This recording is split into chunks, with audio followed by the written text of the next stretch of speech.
discussions usually are my favorite part of a conference just because we get to hear more sort of candid opinions and also interactions among the panelists.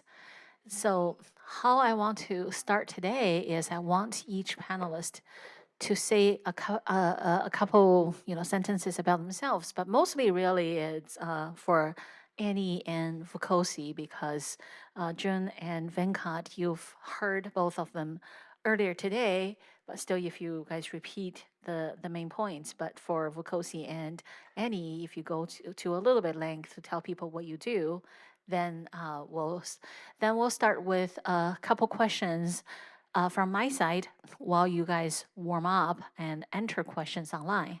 Then we'll go with audience questions. So see this slide at the bottom, you can see the QR code or the URL for you to enter questions. And then if you want to, you can always stand up and go to the mics too. So I'm gonna ask the speakers to say a few things. Venkat, why don't we go down the line this way? Yeah, I just spoke, so well, maybe so some new people in the room from 2 hours ago. So I'm a faculty member in engineering and aerospace and mechanical here. As it pertains to this, we've been working on machine learning models for understanding molecules for various applications. Okay. Good afternoon. I'm Vukosi Marivate. I'm actually the director of the African Institute for Data Science and AI at the University of Pretoria, and hold other positions at the university as well. My biggest work is at the intersection, especially of African languages and natural language processing, in terms of the research that I do with my group, Data Science for Social Impact. But my kind of bigger mission is thinking about during these kind of AI revolutions, how do Africans, yes, as a continent, 54, 55 African countries, have agency in the directions that they choose, and what they do ultimately.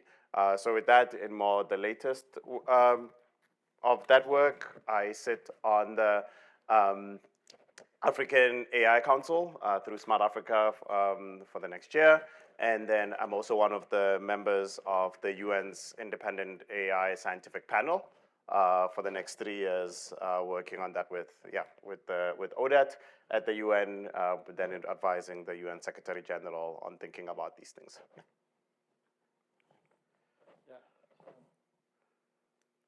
I spoke in the morning. I'm currently at University of Oklahoma to build a new department of genetics and genome sciences. Prior to that, I was here in University of Michigan as a faculty in genetics and in computational biology and medicine.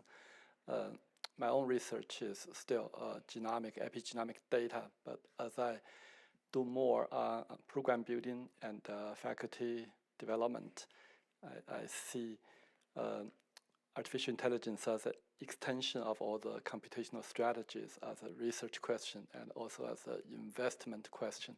So I guess that's what I'm here and glad to learn from all of you. Yeah.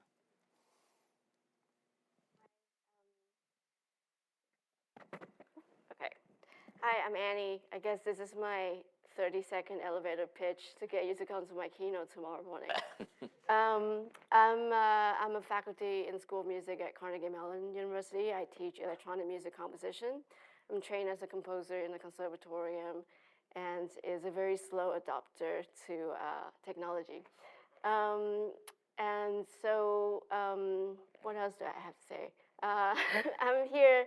I'm very happy to be here because in my wildest dream, I would not imagine being a composer, would be sitting here talking to you and sharing some thoughts.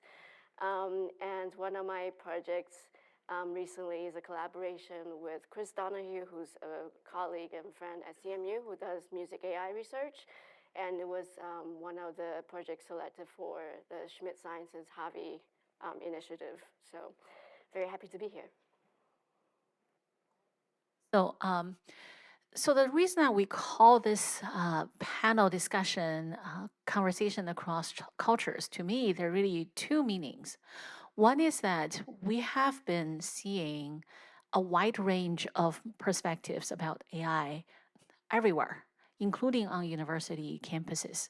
Here at the University of Michigan, we see a wide range, all the way from people who think AI is the biggest thing and then we just need to jump in, all the way to people who think, oh my gosh, I don't want to touch AI with an 8-foot pole. We know too little about it and it's threatening the essence of humanity or humanism, right? And so we have been trying to promote the exchange of perspectives across research fields, across different perspectives on AI. And I think this is very essential for a university where really we're in the business of creating, exchanging, and critiquing each other's ideas.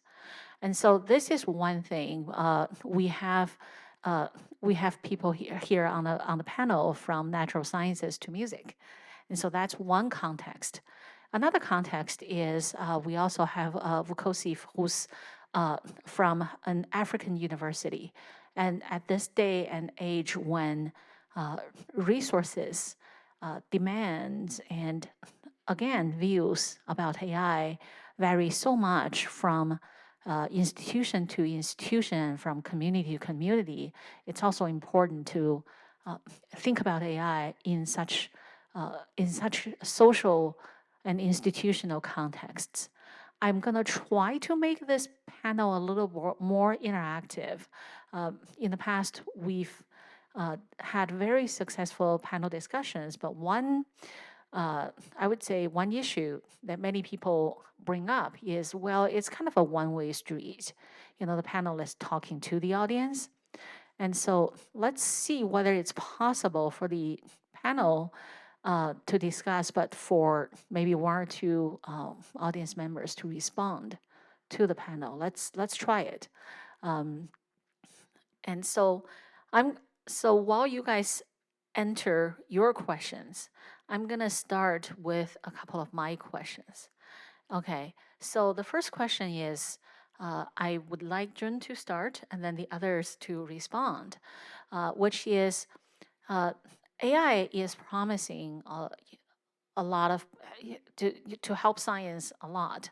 But what we're seeing on the ground, though, so far has been things that humans can do anyways, but AI does it faster, like running experiments, generating hypotheses, coding, and so forth, right? Or treating, or looking at data sets larger than what we can conventionally do. So I want to ask this question, which is, what is one thing in your field that, let me see how I framed it, in your field that AI will make possible and that was simply not possible before for humans? I'd like Jun to start and then see how others think about this.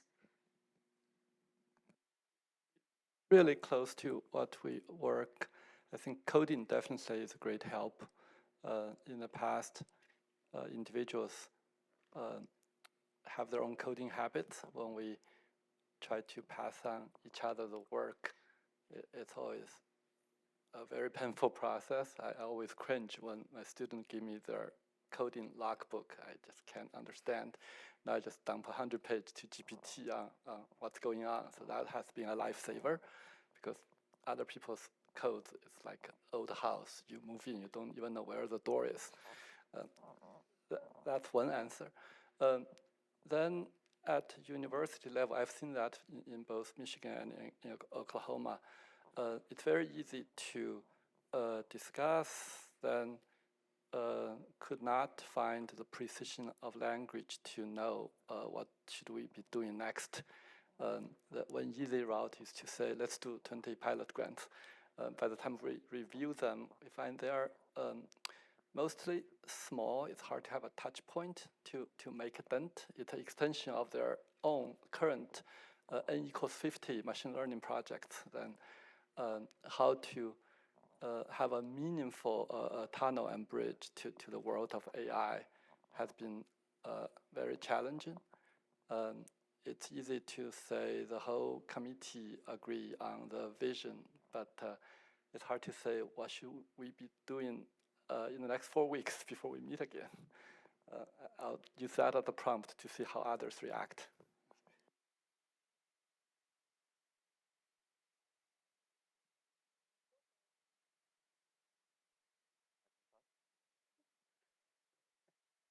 Okay, I think we're building on that. In some ways, I'll start maybe connecting to the biggest thing I hope for, and I think I'm seeing, is hopefully the AI bubble, when it's completely bursts, it takes down with it this view that technology can be a silver bullet in a lot of society, and that's going to be another thing. There's a lot here of interactions of people and systems, and what we want to do is amplify the positives in the systems, right? So and then try to reduce the negative effects in these different things. So what's typically happening is that we're just surfacing what's out there, and we might also be amplifying the negative in this area. So I don't know if, okay, for some people who might not know, ICML last week put out this, about 500 papers were death rejected because authors who like had agreed to abide by a policy that they wouldn't use an LLM in their review actually used an LLM, and they had watermarked the PDFs, and they could figure out who did that, and then they found 800 authors, reviewers, and then those reviewers, their papers. But remember, this is on the back of the other side, that they had, 30,000 papers submitted? That's a problem. I don't think it's necessarily the AI. Right, 30,000 papers submitted to the ICML conference, and all of this is breaking kind of what we believe was supposed to be happening during peer review. Right, and I wonder what Europe's is going to be like this year. It's going to be crazy if ICML is at 30,000 papers being submitted in those spaces. So this is the part of let's get to understanding the core. The other side, maybe directly in my space of working on languages and natural language processing and AI, it's an amazing time. I think the amount of acceleration that's happened since about 2019 has led to last year. This won't mean much for many people, but for people who work on low resource languages, in the last about 6 months, there's been about 30,000 hours of speech data of many African languages come online. This just means that there's going to be a markedly kind of different space that we're going to be by the end of this year. Because then what then can people build? What can they try out? And then what can we learn, not just about building speech systems, but learn about our languages in spaces that typically were very understudied. And these are the things that are sure, it means that we're in a honeymoon stage, because there's either funding and people coming in at the right time, but we do have to take this opportunity as much as possible and actually build up inquiry within those spaces, because, as I said, the bubble will burst we might not go back to winters, but we are going between these fall, springs, and summers again. It will happen. I think one thing I can see in music and maybe broader performance art practices is that we're able to make really cool things now, like cooler than before and in a much faster speed. Let's say sound synthesis, for example, back when it first started in as early as 1950, let's say, it would need a computer the size of this whole stage to synthesize one byte of sound. And now we can do very complex synthesis in real time. And we can use kind of what we call temporal transform, which is, say, I'm singing into a microphone, but if the data set is trained on violin, the sound will come out sounding like violin. But my gesticulation in my mouth and the way we talk will come out through the sounds as a violin. This can be done live now. And the computational resources and power that enables this to be done is immense. But for us, we can run this on a laptop, which is kind of magical. But having said that, there is, I work primarily in electronic music, and I teach electronic music students. What we've been seeing is that it is not very hard to make one sound on the electronic medium. Just press something, or choose something that will make some sound. You don't even need to know music per se. So the entry level is almost non-existent. You just need access to some sound. Having said that, the kind of parameter control that these tools so that we can use them more effectively in making art and through creativity, still thinking through the issues, that is slipping because now the tools are getting more powerful, but thinking is not necessarily being cultivated in the same way. So as an educator, I'm seeing the kind of divide gradually widening between the accessibility of tools and the level at which it's being developed, and sometimes the carelessness of these tools being developed as well, and how that's directly impacting to artists who's learning, trying to make a living, doing something that they really love.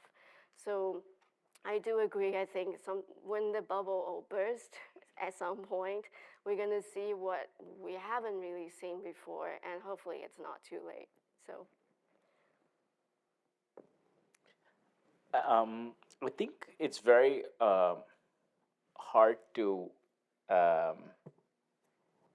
think it's very hard to see where things are going to go because,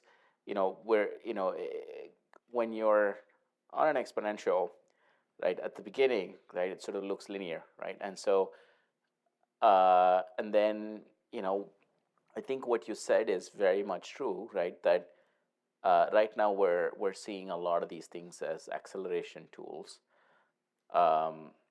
but acceleration at some point,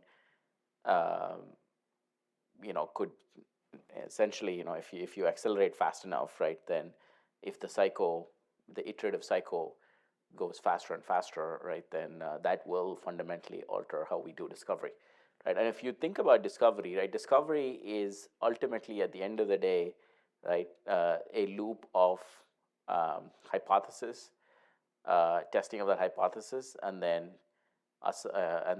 essentially validating or disproving that hypothesis, and then moving on to the next hypothesis. And if you imagine that that loop is going faster and faster, right, then at some point, right, we will be in a fundamentally different discovery medium. And so certainly it's very early innings in the sciences. I don't think there is there's a proof point that one could say, well, something truly surprising was discovered. Certainly there's many proof points of clear demonstrated acceleration, clear discovery in an interpolative sense, right, that you sort of knew what to search for, and then you went there and searched more efficiently. But has there been sort of a proof point of something that has gone outside? I think that is not yet there. But if you look at if you look at the trajectory, you would not bet against it, right? So I think we live in a pretty extraordinary time, and yeah, I think certainly I echo the comments around being an educator, right? It's, I think, very challenging because our mental model of how to educate people has completely changed, because we may not have to teach people skills like we used to in our courses, right? There might be some other things that we might have to sort of abstract at another level. So yeah, it's very early days. So I think it's pretty exciting to see where things are going to go.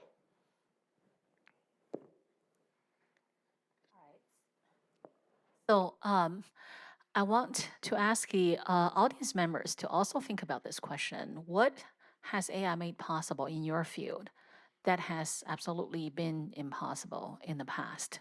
And I want to ask the panelists another question from the audience. Then I'm going to come back to this question and see if any audience member is willing to share what's happening in your field. But before that, I want to ask a question from the audience as a way sort of providing the context. And this is actually not an easy question, which is, could each panelist give your definition of AI? Let's go from the other. Okay, great. I was so ready for this question. So artificial intelligence is a marketing term.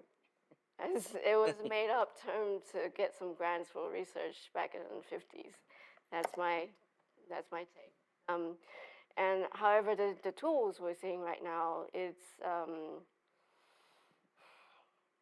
in my perspective as a pretty much outsider, I don't do research into these kind of systems. I think it's powerful, it's unpredictable, it's exciting and dangerous at the same time. All those things could be very fruitful tangents for creative practice. But for me, AI is something so powerful you should approach with caution and more knowledge.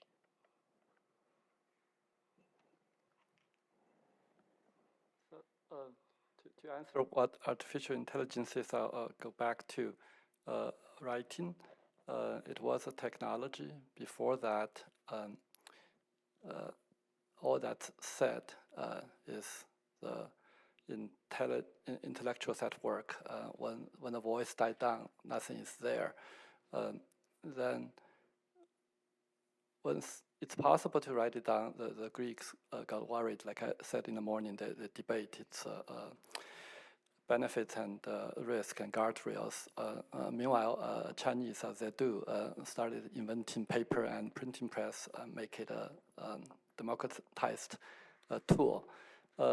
It does change history, even though I guess one thing I want to say, it's not binary. It's not like there is bubble and then there is burst. When that's burst, when a big wave washes us over, something's changed. It's a matter of counting what's improved, what is the same. I give you examples. At early COVID, we do Blue Jeans and Zoom, have virtual meetings. We heard this is a golden age for VR. We are going to each wear a goggle and see all our people. That didn't come to pass, right? Market has made a verdict. Market is fair and brutal. Maybe the bandwidth, maybe something else. Likewise, air taxi, it's energetically clunky, so it didn't come to pass. Sound-based art form, sound recording technology was relatively new.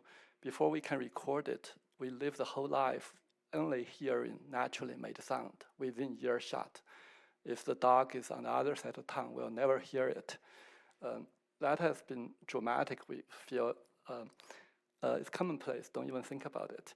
And now it's quite a magic to have the music technology to separate content from format, just like artists, you say, please paint it again in Van Gogh form, please paint it again in Dali form, or please sing that again on the violin. These are marvelous tools. I wouldn't say they are nothing, but hype, the burst is in reference to the biggest hype. I do agree, yeah. Yeah, but I think that we still agree with each other.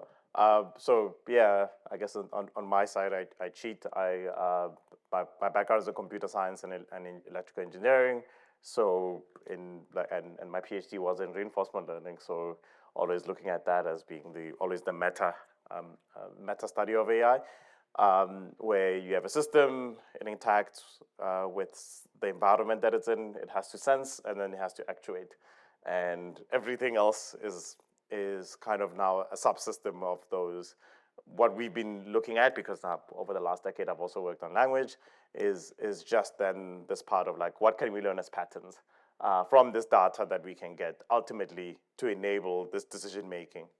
At the same time, it obviously does not start on the 30th of November in 2022. It goes back, as I said, back to the 50s. And then you have, I think maybe the last 3 decades been very interesting in terms of maybe the social construct and the social impact of AI in terms of now we have all of these invisible systems that are making many, many more decisions on your life than ever before in human history.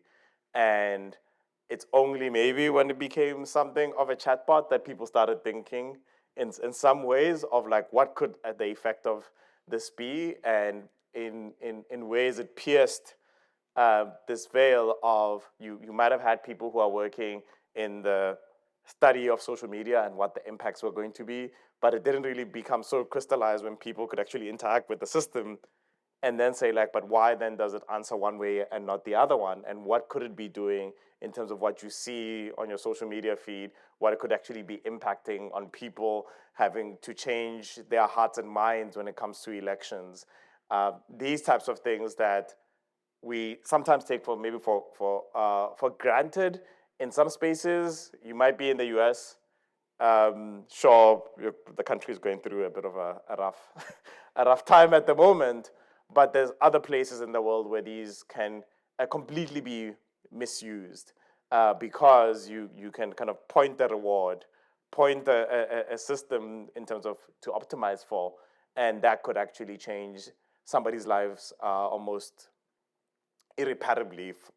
And this is kind of where we are in trying to now think about, yes, what's going to be the governance, what's going to be like how the values of different types of people, because we're not, it's again, it's not universal. And we're almost forcing it to be just because the major pieces of these technologies are controlled by very big tech companies, but it's not universal. They cannot make a decision about 7 billion people. It's a very hard thing to come. But yeah, maybe I'll stop there. Yeah. It's a good thing when you become a professor, you don't have to take exams, right? You only give exams. You don't have to answer questions, right? So the question sort of assumes that we know the answer to the counterpart question, which is what is human intelligence, right? And I don't know if I know the answer to that question either. And I think that is the starting point to this whole notion, right? Is that it is artificial in the sense that it's somehow different from human intelligence. And I think that is sufficiently interesting enough to probe, right? That if there is a way in which a system is able to reason on a topic different from the way in which humans have evolved to reason on that topic, I think that itself is probably interesting enough to study. I don't know the answer to either of these questions.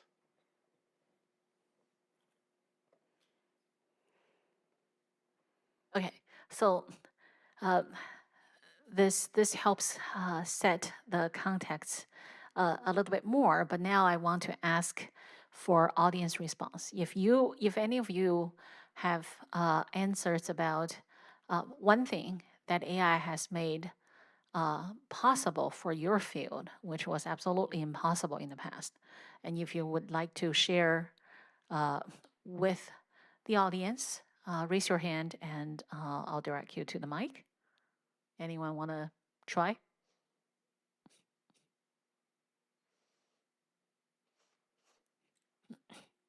Just a clarifying question. Does it need to be something that's happened already, or is it, say, prospective? Let's try something that's happened already, because I think we have lots of possibilities, but what's really happening? Okay. All right, so let's move on to an, oh. I will. I'll just, so I'm a lawyer, and there are a lot of developments in the legal field coming from AI, and some of it has to do with harnessing big data to get better accuracy in brief writing and contracting.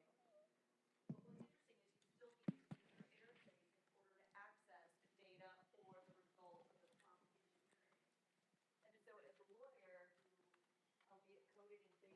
decade ago, I was able to use Claude to design a UX site with HTML without needing a programmer to help me, and it's functional, which amazed me because I literally have not coded since probably the late 80s.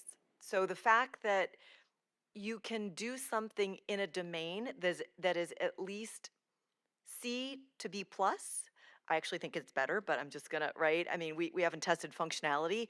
That is simply amazing because I think it allows collaboration in an interdisciplinary way with a smaller group of people. And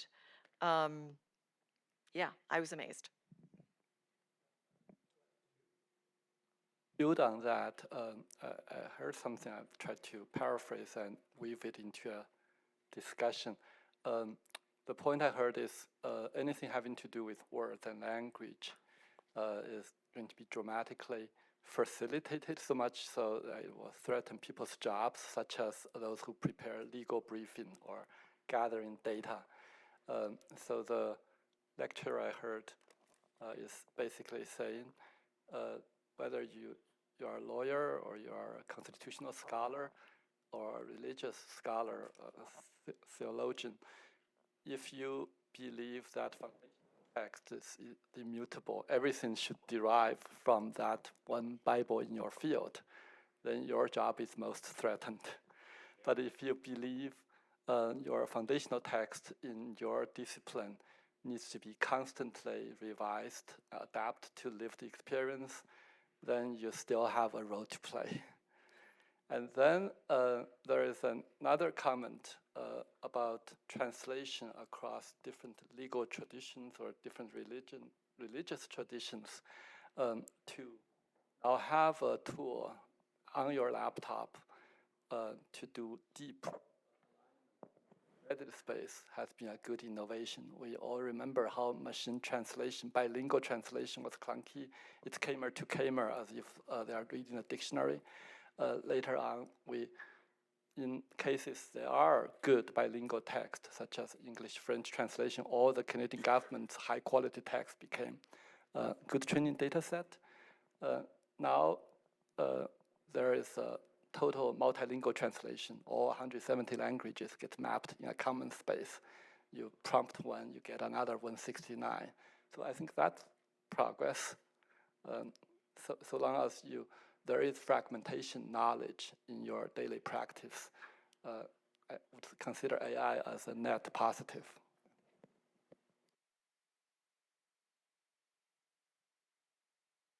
Okay, so I also want to share one of my recent experience. So I am a statistician and programmer. I'm working in medical data analysis.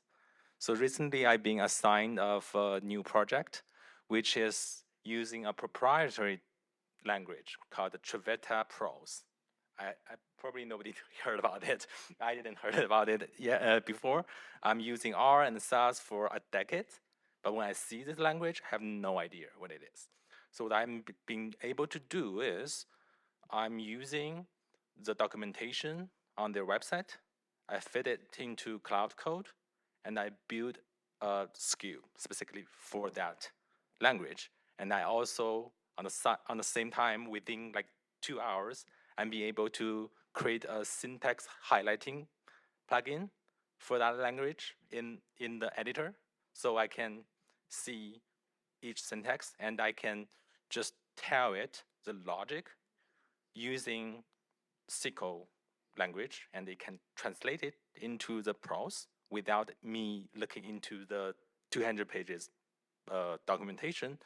And when I fit it into their system, there are few bugs only because the investigator gave me the wrong clinical codes. After I delete those clinical codes, everything wrong in the first try. So that's something it never gonna be happened before. Yeah, I thought maybe putting a different twist here in thinking about maybe that let's think about the last decade of machine learning kind of progress. I believe that there was like this window that happened maybe between 2018 to just after ChatGPT. So I'm not going to talk necessarily about LLMs, but what happened is that there was the acceleration that was going on. There was more money going into a lot of machine learning. People remember the fights between, are you a TensorFlow person or a PyTorch person? But then what happened was, because of that and this acceleration, and at that time, whatever monies was going in, was sure the rise of GPU-based free systems. And this, I think, introduced a lot of people. And for people like myself, seeing this on the African continent for our students, and because you were on a time zone that wasn't like North America in terms of the use, you got access a lot of the times to some of the best GPUs at that time, not right, for free, because there wasn't actually congestion. It was just you could actually be early in the morning, and then the US would be sleeping, and then you would get all free for 12 hours, for 24 hours, a GPU on Google Colab that you would typically in North America would probably have to pay for. Right? And what this meant is that, just imagine now with the MOOCs had many machine learning researchers who had started a lot of these, Udacity, Coursera, and all those things. So you had the courses for free. You had the compute. You could maybe define your problem and have some mentors, because that's the thing also. It's calculator. If you don't know what to do, it's garbage in, garbage out. There was just this point where you could be doing teaching, whether yes in a classroom or outside, and be able to provide and say, go try this, learn this, and it happened, right? Post ChatGPT, that kind of disappeared because all of the GPUs now are completely unavailable and they're all being hogged for the thing, but it's changed. But that had an effect, and I'm pretty sure could be studied, of like how much that period of having almost extra energy or money causing this creation of these resources just being available. And at the same time, likely not just in Africa, but in Southeast Asia, in Latin America, having young minds who are really about tinkering, being able to play around with these things has likely led to also this kind of more bigger human resource than would have been there before, right, in that space. And that's also an effect, I think, of the kind of last 10 years of AI acceleration in different ways.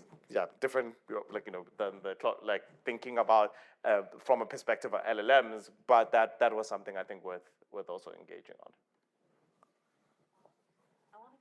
Back to this point a little later, but now I want to ask a follow-up question, which is a combination of my question and one of the audience members' question, which is, with AI doing what it's capable of doing and also becoming more capable on a daily basis, let's think about in science, in arts, in these human endeavors, in your field, what is something that is distinctly human and definitely will stay human? And also, how will we, well, I'll use the word evolve. How will we evolve in terms of what we do, and also how we assess science and arts? For example, will the definition of beautiful music change? So I'm going to ask Annie to start, and then I'm going to ask others to respond to Annie's answer.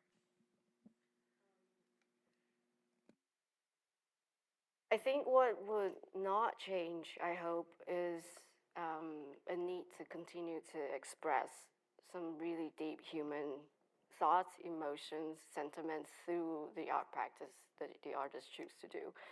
And I think, I mean, the reason why people make art, I like to think, is so that they can communicate things that sometimes words fail to describe.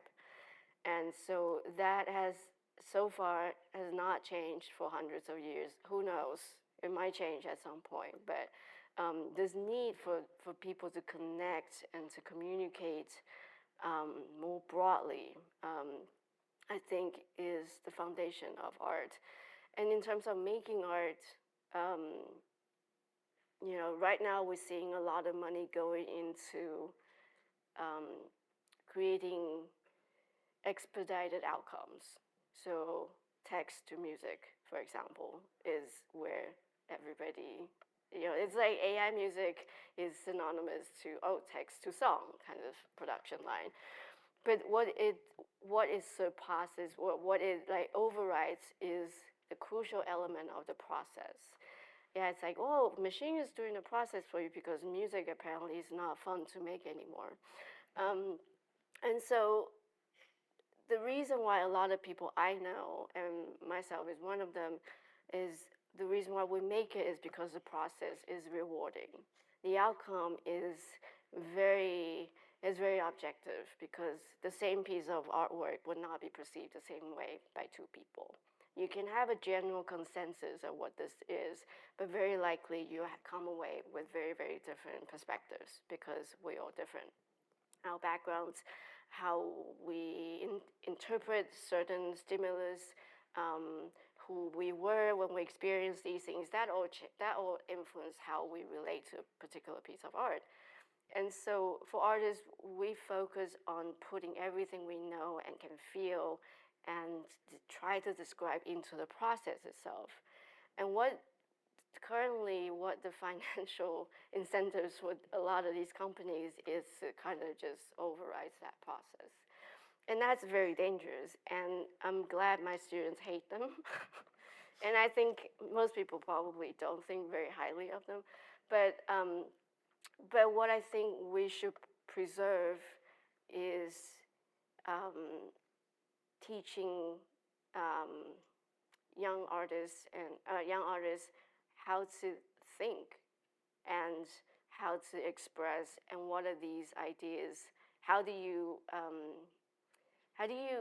frame certain ideas so that it's translatable to another person to perceive, and having a kind of conversation with whoever is putting up your work. So in my case, musicians, but musicians communicate to audience, and then the audience might communicate back to the musicians or back to the composer. So there's like a three-way kind of conversation going on.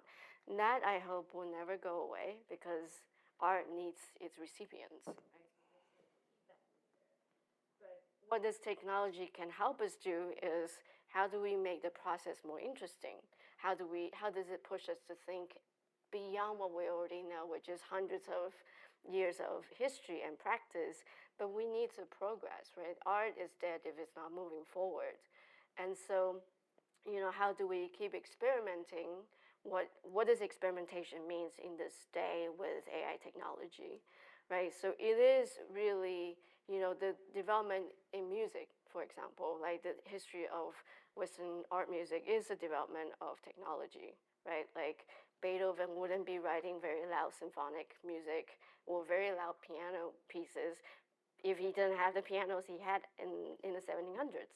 He couldn't use the 14th century piano to write those pieces. He would just like trash them, right? So like the technology of 14th century does not, the kind of music written for the 14th century music is different from Beethoven's music. And so we're seeing really a progression of that. And something that the AI technology has that the older technology doesn't have is the way it was introduced to the general public outside of the research community is it's extremely sensationalized. And that really came out as the next frontier to save whatever it is that you're doing. And that really overshadows a lot of the people's intention to really try to understand what this new instrument is for us creatively. And so I hope once this kind of blows over, kind of like what Jun was saying earlier, like what do we see has changed? How do we kind of rebuild from there? Or like continue from that? I think is the most interesting part. Maybe I could jump in. I think what you say as process, I think is probably, I think this is what you intend to say, right? Is the struggle that you go through, right, in the art of creation, and I just want to tell you some observations that we're seeing in our graduate program that I think is probably illustrative. So a PhD, every PhD student goes through what's called the prelims exam, right? Which is which used to be, and then many departments modernized it. Our aerospace department, our department is so competent at implementing changes that by the time, by the fact that we were so slow, right, our process is now suddenly resilient. This used to be that you had people in a room and you gave a student a question in your field, and they were supposed to solve that question on the board with you, right? So then they sort of explain how they solved that problem. And if you look at the stats of passing rates for this prelims exam in our department, up until 2023, so the average passing rate is about 85%, right? So about 15% either have to retake or take it a second time, and then maybe some fail. The failure rate after 2023 was 40%. Okay, and I can see it now, right? Like I've been on like 10 exams, and like on average, right? Like I expect like 6 or 7 to be fails, and it's because the challenge of solving usually is that initial part of the what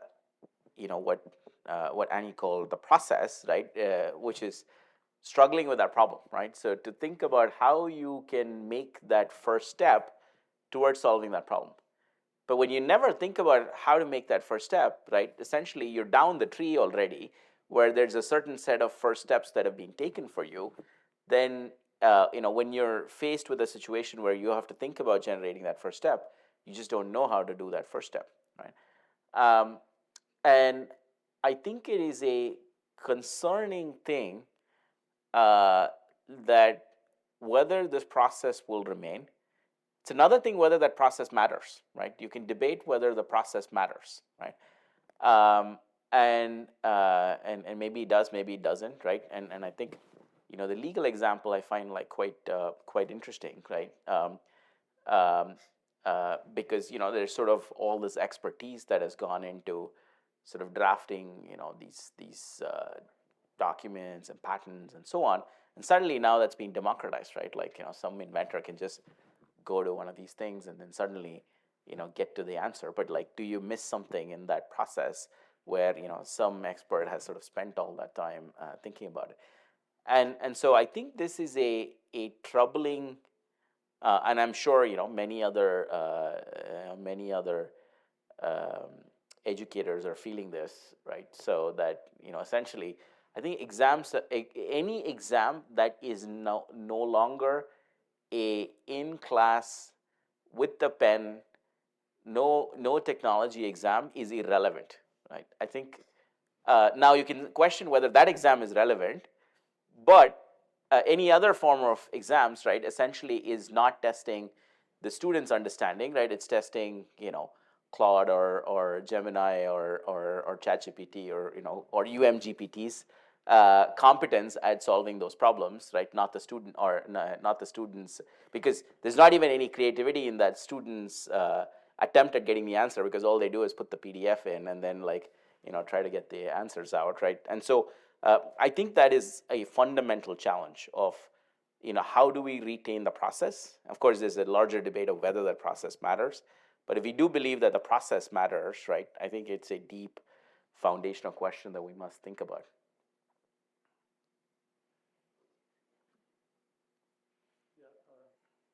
I'll first build on what Annie said about the arts is interactive. No artist make something without an audience in mind, just like no photographer take a picture without thinking about who to show it to. Therefore, it's either bipartite or tripartite relationship. Same for education. Some textbooks are written meant to be one capture for 1 million people to learn, but there are many other things must be learned in a master class. You don't learn swimming by watching YouTube video, right? You don't improve your tennis by not having a personal coach. You don't learn ballet by learning the 7 fundamental moves and then chain it to get your Swan Lake. So a lot of these are life to be lived, and that's really hard to be captured by a large model. Large model capture, in a population sense, the general tendencies, but the individuals, the 6 billion of us, the individual lives is still your own. It's still singular. Even when the time comes, you are based in general, sometimes superior intelligence, but what you have is still your own. If I one day dump all my travel photos on the last vacation to, say, Paris, asking GPT to write the travel log, it will never be as good as my own because I know my mishaps and all the things that is different from other people who traveled in the same place. So this applies to medicine because we like to study, say, enrich epidemiology, capture all the phenotypes. It's still the science of the many. It needs to be practiced as a science of the one. So you, to your doctor says you should do this. If the doctor is thinking, this is based on a model of 1 million people like you, that's still bad practice.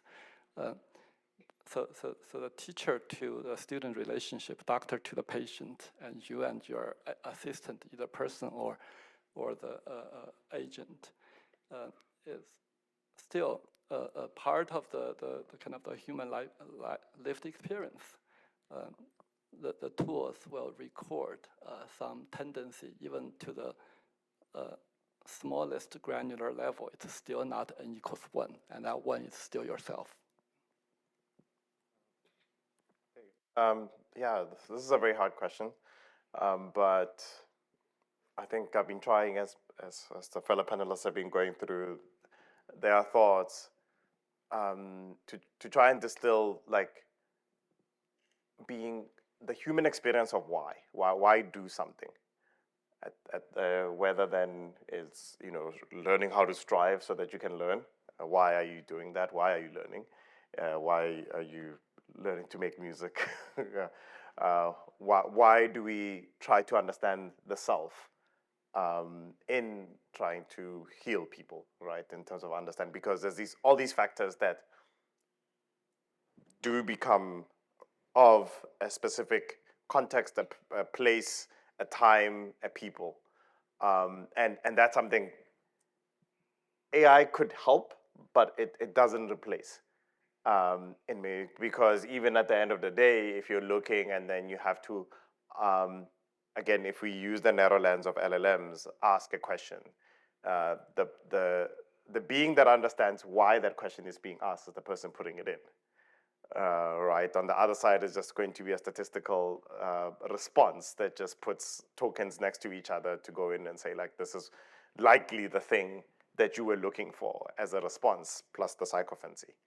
But whether it's actually worth something is still the human on the other side and their interaction. So there will be these things of us, we self-organize, we bring small and large connections between our communities together and building this creativity.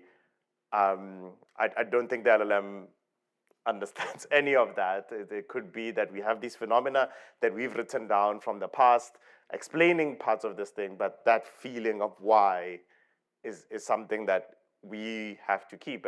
And having practiced a lot as a data scientist and working in private, public sector, you find that you end up stopping most of the time when you're trying to solve a problem and then asking, where are the human factors? Where are the people in this process? What are they trying to do? Why do they do the things that they do before we put in the technology? Or we look at the data, or we think about a solution, because a lot of the times we say people are the problem and the solution. Right, it's not this technology. You have to understand that, and then through that you discover, right? Yes, with the tools can help you, but the why I don't think is going to come from the LLMs. So because we're running out of time, I'm going to ask for very short answers. Okay. Question second to last. Okay. Very brief answers. Could you guys talk about what AI has made impossible, worse, or very difficult for humans in your field? Anyone can go first. You already answered it in a bit. Yeah, well, these questions are not easy to answer in brief. They're designed in that way.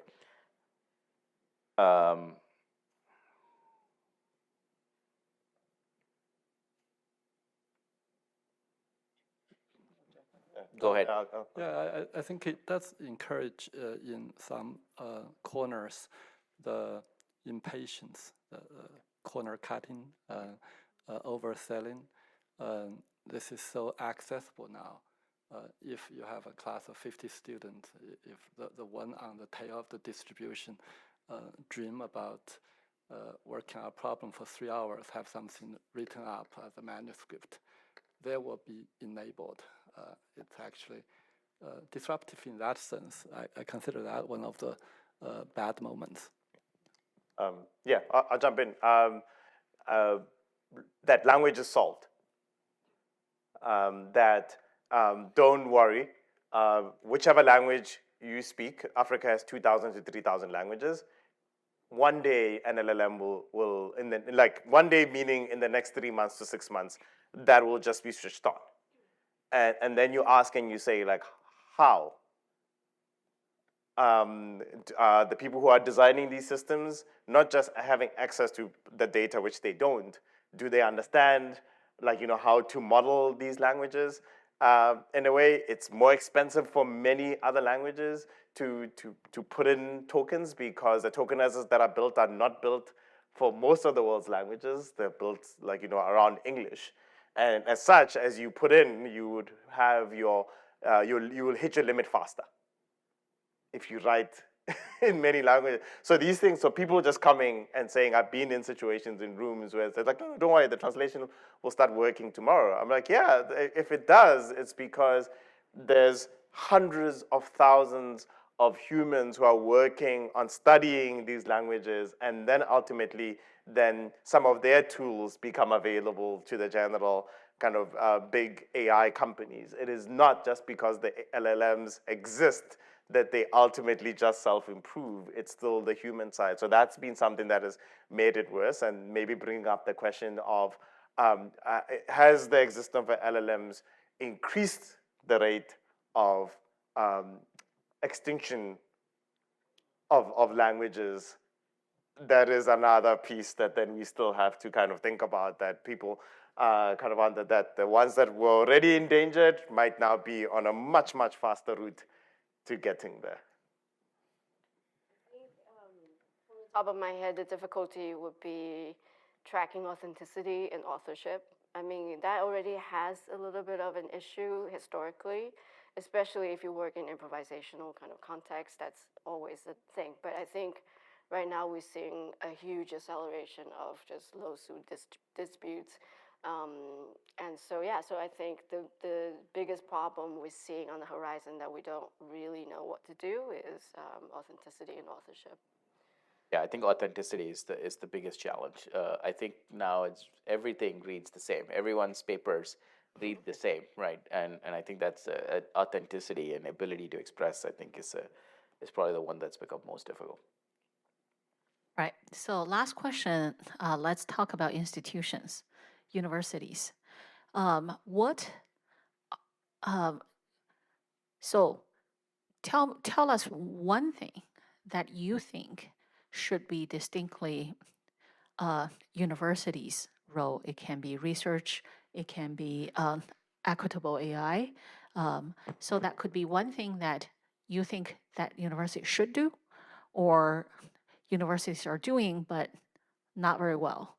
And okay.